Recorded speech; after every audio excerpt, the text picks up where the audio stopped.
Good morning student. आज हम standard 9 का हिंदी विषय का तीसरा इकाई क्या निराश हुआ जाए के प्रश्नों के उत्तर को समझेंगे। आपका पहला प्रश्न है, रिक्त स्थानों की पूर्ति कीजिए।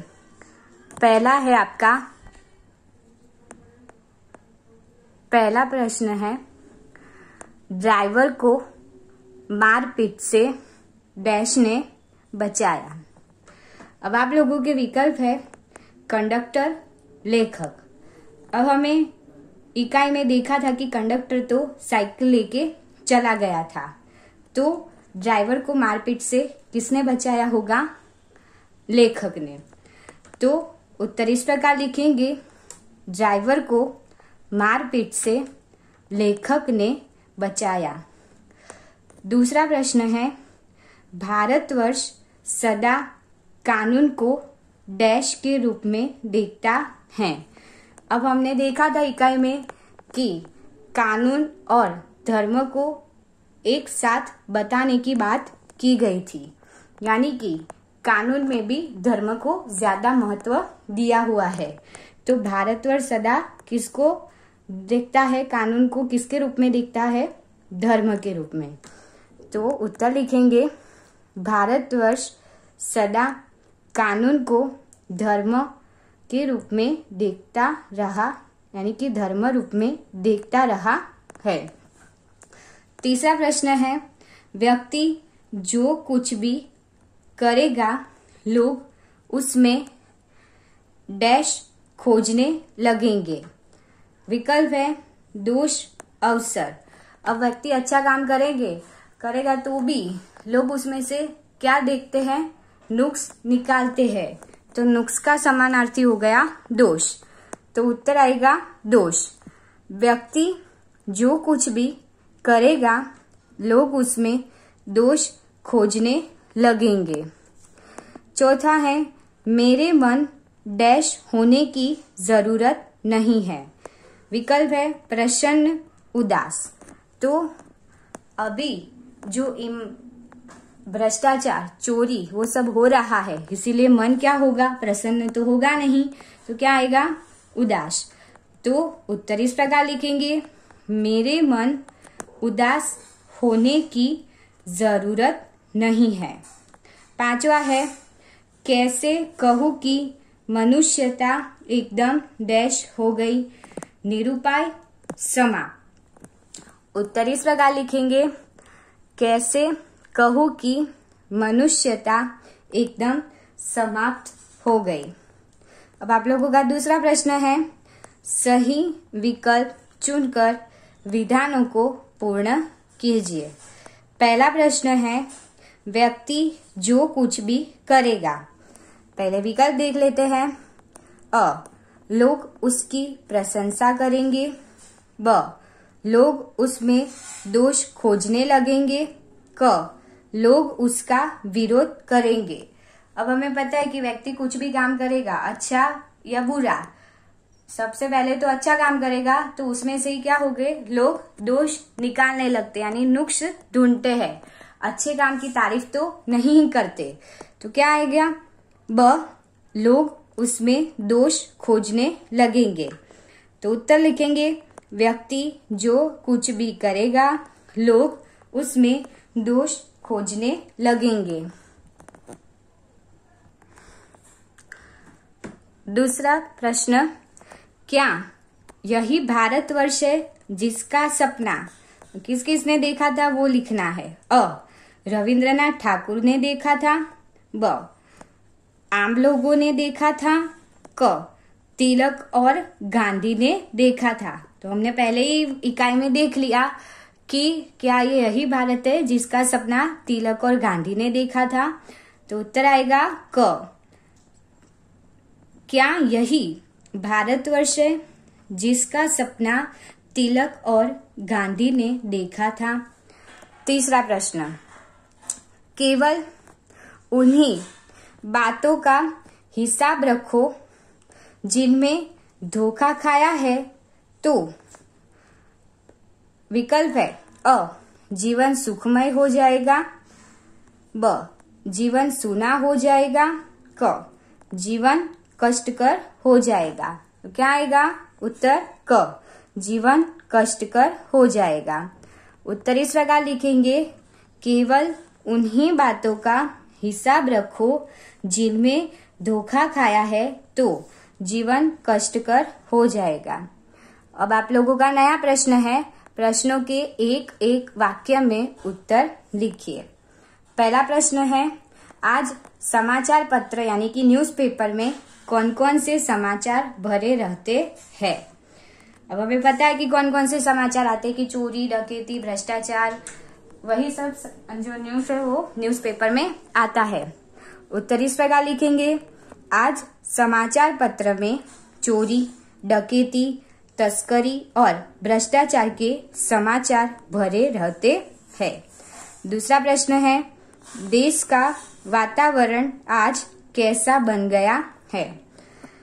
उत्तर है, देश का वातावरण आज ऐसा बन गया है कि लगता है देश में कोई ईमानदार आदमी ही नहीं बचा है। तीसरा प्रश्न है, भारतवर्ष ने किसको अधिक महत्व नहीं दिया है। जब मैंने इकाई में समझाया तब बोला था कि भौतिक वस्तुओं के महत्व को अधिक महत्व नहीं दिया है। भौतिक वस्तु कौन कौन सी आती है वो भी हमने देखी थी कि जो प्रॉपर्टी है यानी कि हमारे जो सुख सुविधा के जो भी सारे साधन हैं वो सारी भौतिक वस्तुओं में आते हैं। तो उत्तर आएगा, भारतवर्ष ने भौतिक वस्तुओं के संग्रह को अधिक महत्व नहीं दिया है। चौथा प्रश्न है आपका, मनुष्य के मन में कौन कौन से विकार है। उत्तर है, मनुष्य के मन में काम, क्रोध, लोभ, मोह आदि विकार है। पांचवा प्रश्न है, भारतवर्ष किसको धर्म के रूप में देखता आ रहा है। अब हमने देखा था कि कौन कौन से दो एक है, तो धर्म और कानून दोनों को, और कानून में धर्म को महत्व दिया यानी कि दो एक हुए। तो उत्तर लिखेंगे, भारतवर्ष कानून को धर्म के रूप में देखता आ रहा है। छठा प्रश्न है, धर्म और कानून में क्या अंतर है। उत्तर है, धर्म और कानून में यह अंतर है कि धर्म को धोखा नहीं दिया जा सकता, कानून को धोखा दिया जा सकता है। अब नया प्रश्न है, 2-3 वाक्य में उत्तर लिखिए। पहला प्रश्न, लोगों में महान मूल्यों के बारे में आस्था क्यों हिल गई है, यानी कि क्यों विश्वास नहीं रहा।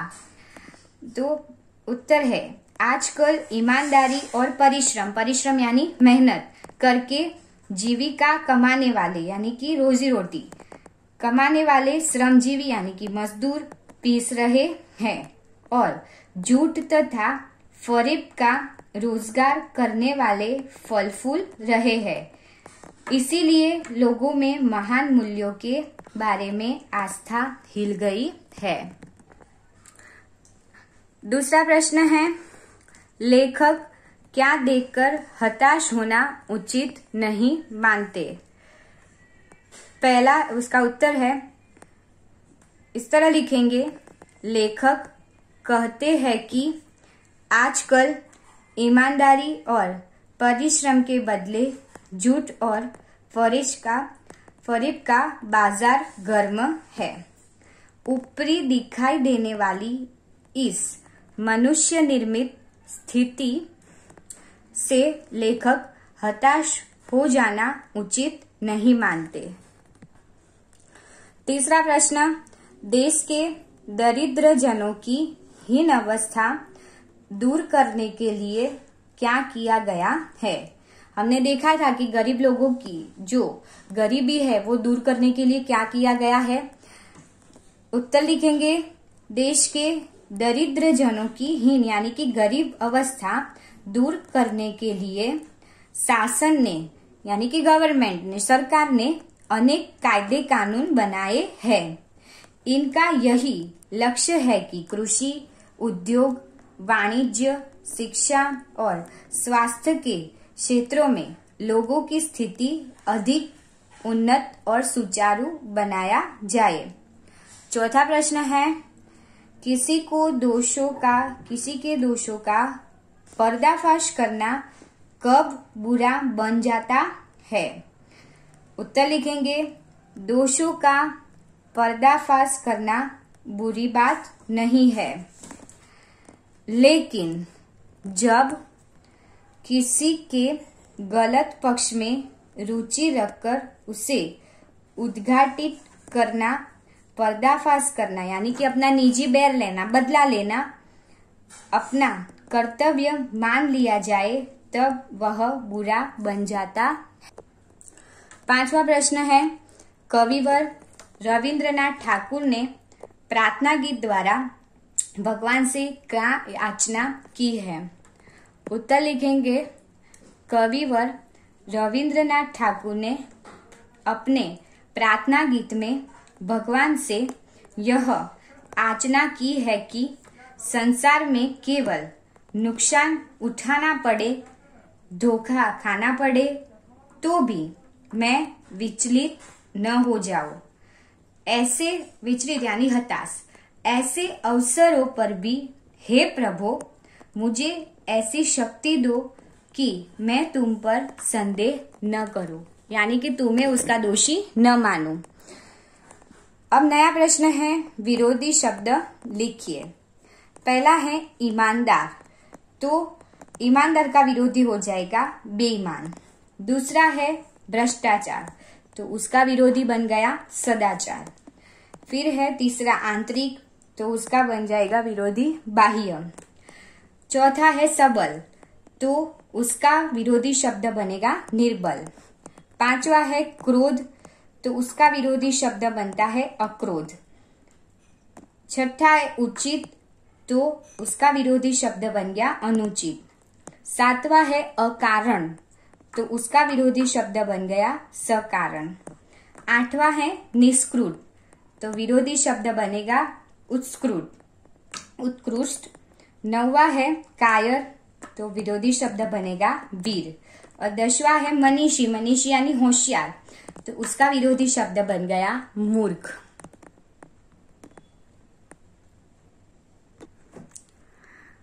नया प्रश्न है आपका, पर्यायवाची शब्द लिखिए, यानी कि समानार्थी शब्द लिखिए। पहला है तस्कर, तस्करी यानी चोरी और तस्कर यानी चोर। दूसरा है निरीह, निरीह तो उसका समानार्थी हो गया निराधार, यानी कि जिसको कोई आधार नहीं है, बेसहारा। तीसरा है हताश, तो उसका समानार्थी होगा निराश। चौथा है निष्कृष्ट, यानी कि अधम, पापी। पांचवा है मनीषी, यानी कि पंडित, होशियार। छठा है माहौल, तो उसका उत्तर होगा परिस्थिति। सातवां है फरेब, यानी कि धोखा। आठवां है त्रुटि, यानी कि कमी। नौवां है संहार, संहार यानी विनाश करना, अंत ला देना, तो उसका बोलेगा विनाश। और 10वां है कातर, यानी कि भयभीत, डरा हुआ। अब नया प्रश्न है, शब्द समूह के लिए एक शब्द लिखिए। पहला है धर्म से डरने वाला, यानी कि हमें पाप नहीं करना चाहिए, झूठ नहीं बोलना चाहिए, झूठ बोलोगे तो पाप लगेगी, ये सब क्या है कि धर्म से डरने वाले, तो उसे क्या बोलते हैं धर्म भीरु। दूसरा है मिलन की भूमि, तो उसका उत्तर आएगा मिलन भूमि। तीसरा है सुख देने वाला, तो उत्तर आएगा सुखद। चौथा है पुराने ख्याल वाला, तो आएगा दकियानुसी। पांचवा है कसौटी पर खरे उतरे हुए, तो उसका उत्तर आएगा परीक्षित। छठा है रास्ता भूला हुआ, तो उसका उत्तर आएगा गुम। अब आप लोगों का नया प्रश्न है, भाववाचक संज्ञा पहचान कर लिखिए। हमने आगे के इकाई में भी देखा था कि भाववाचक संज्ञा किसे कहते हैं कि जिसमें हंसी, खुशी, सुख, दुख, निराशा, क्रोध, जो सारे हमारे मन के भाव है यानी कि हमारी फीलिंग्स है उसे किस में रख सकते हैं, भाववाचक संज्ञा में रख सकते हैं। पहला है आदमी में से आदमियत यानी कि इंसानियत चली जाए तो ममतापूर्ण व्यवहार कौन करेगा। अब इंसानियत है तो वो क्या हो गई, हमारा मन का भाव, तो वो हमारी हो गई भाववाचक संज्ञा। तो भाववाचक संज्ञा का उत्तर आएगा आदमियत। दूसरा है आजकल ईमानदारी से अपनी जीविका कमाने वाले श्रमजीवी बड़े दुखी है। इसमें दुखी भी आ सकता है और ईमानदारी भी आ सकती है। ईमानदारी यानी कि ऑनेस्टी, तो ईमानदारी को हम भाववाचक संज्ञा में रखेंगे और आप लोगों को दुखी भी ले सकते हो क्योंकि वो भी हमारे मन का भाव है यानी कि निराशा। तीसरा है देश के दीन दुखियों के प्रति सभ्यतापूर्ण व्यवहार कौन करता है, तो उसमें हमारी भाववाचक संज्ञा बन गई व्यवहार। चौथा है आज किसी को किसी पर विश्वास नहीं रह गया, तो विश्वास है यानी कि किसी पर विश्वास करना, तो विश्वास क्या हो गई, हमारी भाववाचक संज्ञा। पांचवा है तस्कर यानी कि चोर की तस्करी, तस्कर की तस्करी से सभी लोग त्रस्त थे। तस्करी से यानी कि चोरी से, तो चोरी भी एक हमारे मन का भाव हुआ क्योंकि हमारे मन में विचार आया कि चोरी करनी है, तो इसीलिए चोरी है यानी कि तस्करी है, हाँ वो हमारी हो गई भाववाचक संज्ञा। छठा है सभा में मैनेजर ने रमेश की उपेक्षा की, तो उपेक्षा यानी कि किसी का अपमान, तो वो भी क्या हो गया, एक भाव हो गया, तो आएगा उपेक्षा यानी कि वो भाववाचक संज्ञा आ जाएगी। अब नया प्रश्न है वाक्य में से विशेषण पहचान कर लिखिए। तो पहला प्रश्न है शिक्षा से ही सामाजिक स्थिति में सुधार लाया जा सकता है। कौन सी स्थिति में, तो समाज की स्थिति में, तो समाज क्या हो गया यानी कि सामाजिक है हमारी विशेषण हो गए, तो सामाजिक स्थिति, तो उसमें जो सामाजिक है वो हमारा हो गया विशेषण। दूसरा प्रश्न है क्रोधी व्यक्ति अपना ही नुकसान करता है, तो कैसा व्यक्ति हो जो अपना नुकसान करता है, तो क्रोधी है वो एक विशेषण है अभी, तो उसमें आएगा उत्तर में क्रोधी। तीसरा है हर युग में समाज की अपनी सामयिक समस्याएं है, तो सामयिक यानी हमारा वो हो गया विशेषण। चौथा प्रश्न है परीक्षा के बाद ही परीक्षित कार्य की जांच होती है, यानी कि जिसने परीक्षा दी है, जैसे हम स्टूडेंट है तो वो परीक्षा देते हैं, तो वो हम क्या हो गए परीक्षित, परीक्षा देने वाला इंसान, तो परीक्षित है हमारा विशेषण। पांचवा परीक्षा के समय भयभीत छात्र अच्छा प्रदर्शन नहीं कर सकते, यानी कि भयभीत यानी कि परीक्षा से डरा हुआ, तो वो हमारा विशेषण क्या आ गया भयभीत। स्टूडेंट, मुझे आशा है कि आप लोगों ने तीसरा इकाई क्या निराश हुआ जाए ध्यानपूर्वक समझा होगा और उसके ऊपर से जो प्रश्नों के उत्तर अभी मैंने समझाए वो भी ध्यानपूर्वक सुने होंगे और समझे होंगे। Thank you.